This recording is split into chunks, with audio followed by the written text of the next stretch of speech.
Vamos então até o Rio de Janeiro receber, mesmo que à distância, Fernando Molica. Molica, bem-vindo como sempre, bom dia. Bom dia, Elisa, bom dia a todos.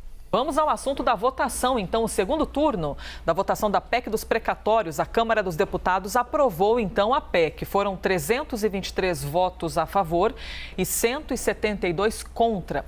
A PEC, lembrando, adia o pagamento das dívidas judiciais do governo federal, os precatórios, para poder criar um espaço no orçamento para ter de onde tirar dinheiro para bancar o Auxílio Brasil. Fernando Molica, segundo turno, a votação acabou contando com mais votos positivos do que no primeiro turno, não é? E havia aquela dúvida de, será que os movimentos partidários vão ser capazes de causar uma grande mudança para esse segundo turno? Será que, de repente, o pessoal de esquerda, né, parlamentares mais à esquerda, que votaram a favor, iriam arredar o pé e isso poderia mudar o resultado? No fim das contas, aprovado. Pois é, houve o grande diferencial nessa votação em relação à votação do primeiro turno foi a maior presença de deputados, né? Aquela primeira votação ocorreu no dia seguinte de um feriado, logo depois do feriado de finados, havia pouca gente em plenário, quer dizer, havia muita gente, mas um número menor. Então, dessa vez, o governo colocou mais gente em plenário, mais deputados comprometidos de alguma forma com o governo, que facilitou e compensou, por exemplo, a mudança no PDT. O PDT, que tinha dado a maioria de votos favoráveis à PEC, dessa vez foi o contrário. O PSB continuou, o PSB de bola. Apenas um voto, né? Houve 10 votos favoráveis no primeiro turno, agora foram 9, mas não mudou tanto assim. Mas o que pesou a favor do governo foi isso, né? A presença maior de parlamentares em plenário. E aí, mais uma vez, demonstra a força do presidente da Câmara, do Arthur Lira, no controle desses votos. Então, o governo conseguiu uma vitória, digamos, quase tranquila, teve que gastar muita lábia, gastar muita emenda. Agora, a questão é o Senado. A grande questão é como que isso vai funcionar no Senado. E você imagina que deva ocorrer de que maneira, Fernando Molica, quando a gente observa então aí o futuro, né? Porque depois de passar pela Câmara, a PEC segue agora para a votação no Senado e também passa por 2 turnos e muita discussão. Os destaques são sugestões dos deputados para mudanças nesse texto base. De que maneira você acha que esses destaques, essas mudanças, serão recebidas pelos senadores? Pois é, essa é a questão. O Senado, eu queria aproveitar o Uribe, né? O Uribe, já que caprichou tanto no cabelo e na maquiagem, eu vou entrar aqui, pegar uma carona no Uribe. O Senado tem se comportado numa outra realidade. De cara, a gente tem uma questão política muito evidente. Na Câmara, o Arthur Lira, que hoje é quase que um primeiro-ministro do governo, né? O PP é um partido muito forte, tem também a Casa Civil do governo, é um partido extremamente importante, o mais importante na articulação do governo, e ele é o presidente da Câmara. No Senado, o Rodrigo Pacheco estava no DEM, migrou para o PSD e com uma perspectiva de ser candidato à presidência da República. O Rodrigo Pacheco não é dado a gestos radicais, né? Ele tem aquela postura ali de tentar algum equilíbrio, mas equilíbrio não quer dizer boa vontade.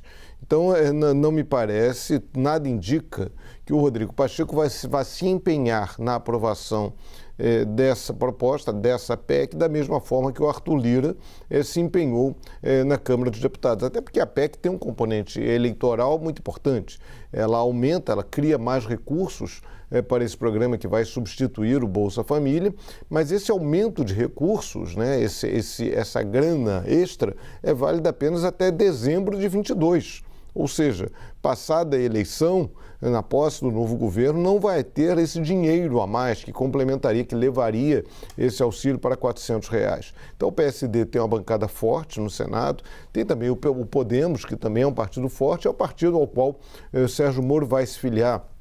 Sérgio Moro também, um provável candidato à presidência da República. Então o governo vai ter que gastar mais lábia, vai ter que conversar melhor com os senadores, o Senado que vem tendo uma postura mais independente, que tem travado até muitas emendas, muitas propostas do governo. Tem a questão aí, como o Uribe também frisou, do MDB. O MDB deu votos favoráveis à PEC, mas majoritariamente votou contra. Então isso é uma questão a ser levada em conta. O MDB tem uma tradição muito forte no Senado. Bem, o MDB tem lá Renan Calheiros, né? Só para lembrar que foi relator da CPI. Vamos ver. Elisa. Vamos agora trazer a justiça para dentro da PEC dos precatórios, Fernando Molica. O STF foi estimulado, foi provocado por meio de alguns partidos com questionamentos em relação a algumas medidas ali na PEC. Então, o STF agora formou maioria para acabar com as chamadas emendas de relator ou orçamento secreto. É um dinheiro distribuído a deputados e que poderia abrir caminho para conseguir votos para a PEC. A suspensão será até que o plenário do Supremo analise a constitucionalidade das emendas de relator, o que ainda não tem data para ocorrer. Fernando Molica, essa decisão do STF influenciou no segundo turno da votação da PEC dos precatórios? Olha, se influenciou de uma maneira negativa. Muitos deputados ficaram irritados com a decisão do STF, acho que isso foi uma interferência indevida do judiciário, do legislativo, então aí há aquele espírito corporativista, né? O espírito corporativo. Então que isso, olha, não é legal, o STF então teria avançado o sinal. E, na prática, o STF tira poder do Legislativo e, dependendo do resultado da votação, do mérito dessa questão, esse poder, esse valor discricionário, o poder de distribuir essa verba, como bem entender, que hoje está na mão do relator, na prática, na mão da presidência das casas, esse poder volta para o governo, volta para o Poder Executivo. Então, isso é uma questão delicada. Há dois caminhos agora a serem percorridos. Primeiro caminho, houve até ontem declarações do Arthur Lira nesse sentido, é a Câmara dos Deputados, o Congresso Nacional como um todo, se reunir e tentar adaptar uma regra para essas emendas de relator, adaptar ao que já existe, que é um negócio muito sutil, muito pouco definido, adaptar isso à realidade exigida pelo STF. Os votos do STF foram muito no sentido da transparência, de cobrar transparência, saber quem é o autor, quem é o pai original da criança, dessas emendas. Então a Câmara e o Senado podem, nesse momento, criar uma norma em relação a isso, garantir essa transparência, saber quem é o autor original daquele pedido que vai para o relator e aí que redistribui esses valores. Isso é um caminho. O outro caminho é esperar o STF definir essa votação e aí isso voltaria, se aí o STF considera a regra atual ilegal, e a tendência é essa, pelo que a gente viu nesses votos, isso volta para a mão do governo. Então aí sai tem aquelas siglas engraçadas, né, da legislação brasileira, sai do RP9, que é o Código das Emendas de Relator, para RP2, que é o Código de Despesa Discricionária do Governo. E isso tira poder do Congresso Nacional, joga poder na mão do governo, que volta então a ser o grande responsável por essa distribuição de verbas. Aí é uma questão de como a Câmara dos Deputados e o Senado vão se entender em relação a isso. Agora, houve ontem uma irritação muito grande com o Supremo Tribunal Federal. Elisa. Fernando Molica, agora o desenrolar desse assunto com o STF é que o Supremo espera que o Congresso dê mais transparência a essas emendas do relator. Então, o Congresso vai dar, de fato, essa contrapartida, assim, digamos, aos ministros do Supremo? O problema, essa é a grande questão. O problema é que a transparência dessas emendas acaba gerando problemas, porque o grande, digamos, atrativo dessas emendas para o governo e para a presidência da Câmara, também a presidência do Senado, era o segredo. Porque aí você podia manipular essas verbas. Só para lembrar, existem as emendas de cada deputado pode propor emendas ao orçamento, direcionar verbas para determinados projetos, determinadas regiões, isso vai com assinatura. E isso é igual para cada deputado.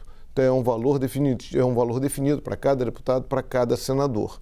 Então isso está claro. Essas emendas secretas é onde o governo manipulava a votação, ou tentava manipular, tentava influenciar a votação.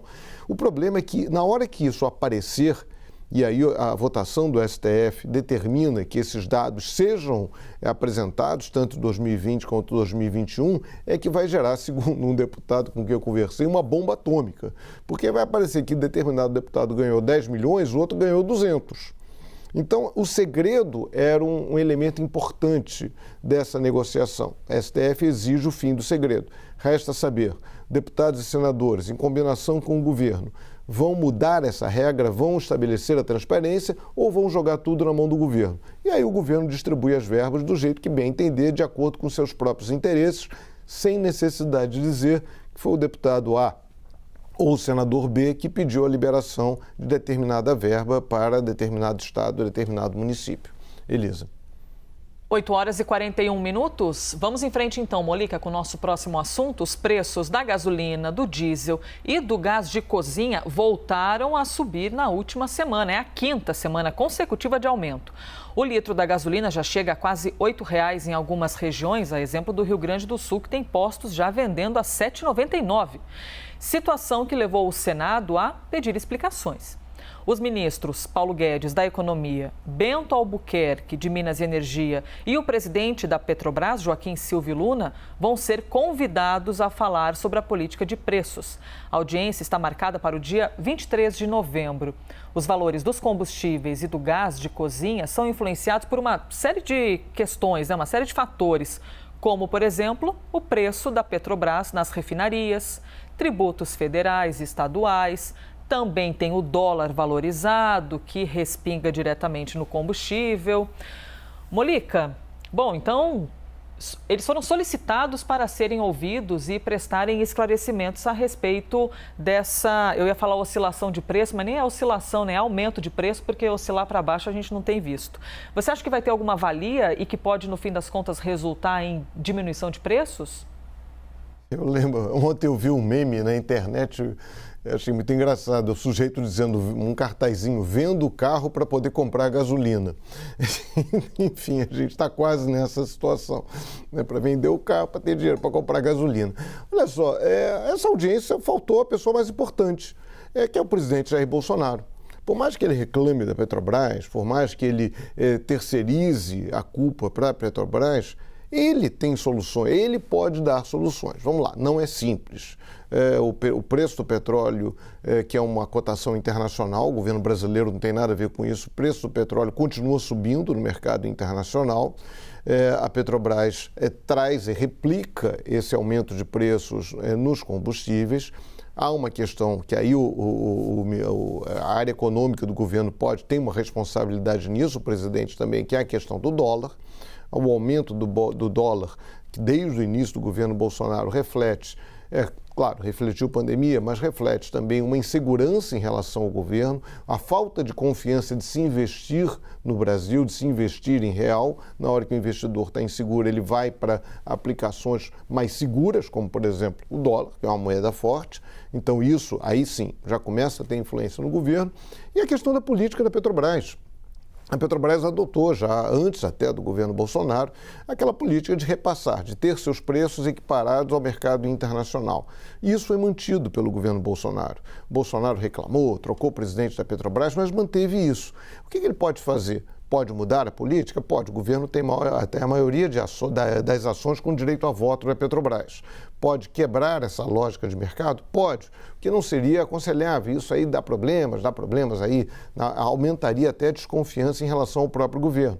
Mas pode ter outras soluções, criar daquele fundo, que seria um fundo para compensar, um dinheiro que seria usado para compensar as flutuações do preço, para cima e para baixo. Isso pode usar os dividendos, o governo recebe dinheiro da Petrobras, pode usar esses dividendos nessa questão dos preços para amenizar esses reajustes. São decisões do governo, não são decisões simples. E aí não é uma decisão do ministro, não é uma decisão do presidente da Petrobras, é uma decisão do presidente da República. Cabe a ele definir isso. Não adianta ele ficar xingando a Petrobras, ficar reclamando da Petrobras, tentando se livrar do problema, como uma criança que diz, não quero brincar mais. Já que eu não posso fazer gol com a mão, eu não quero brincar mais, levo a bola para casa. Não, ele tem que brincar, ele tem que participar desse jogo e ele tem que definir uma política. É simples? Não, não é simples. temos a questão do petróleo internacional, o preço do petróleo, tem a questão do dólar. Mas aí não tem jeito, o presidente foi eleito para isso, para resolver problemas difíceis. Elisa. 8 horas e 45 minutos, terminamos pontualmente. Fernando Molica, obrigada, viu, por mais um dia e boa quinta. Não, eu ia falar quinta, mas hoje é quarta ainda ou eu estou perdida no tempo? Hoje é quarta, não, né? Hoje é quarta. Hoje Agora, é já que eu terminei no tempo, manda lá aquela emenda lá, manda aquele precatório para mim, vai? Não, deixa a quinta-feira no seu tempo, vamos viver a quarta-feira primeiro. Obrigada, Molica, bom dia. Bom dia.